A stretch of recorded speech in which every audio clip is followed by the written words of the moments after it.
Parlamento Nacional Russo atu governo labele halo alteração ba salário 13º meses liliuba funcionários Sira.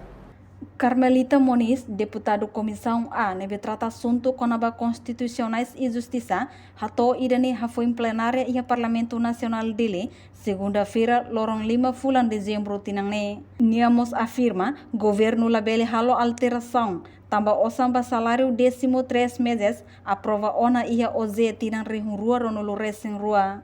Governo labele halo alteração beda.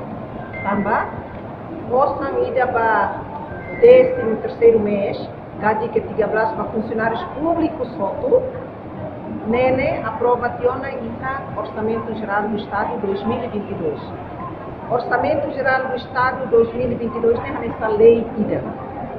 Então o governo tem que aprovar para o decreto-lei da implementação OGE 2022.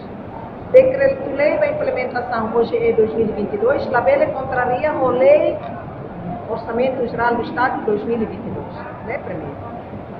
Segundo, labele hasai também dane direito funcionários públicos seria, lebe que sira simo tina narutiona, né, labele. Ita halo lei, né, atupo beneficia ba EMA. Ita labele halo lei para atu prejudica EMA de moros, né, labele. Né, contra princípio de direito, né, labele. Labele halo lei, né, menos problema de direito.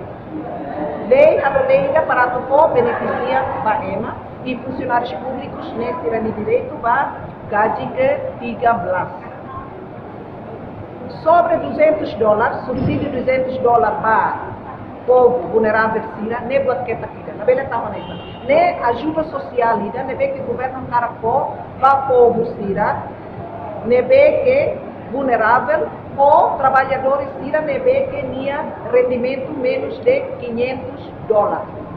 Além de ne, liga ba subsídio atusrua, ne hanesang ajuda social ida, ne be governo hakarak foba povo vulnerável, no trabalhadores sira, ne be rendimento menos $6 americano atus 5.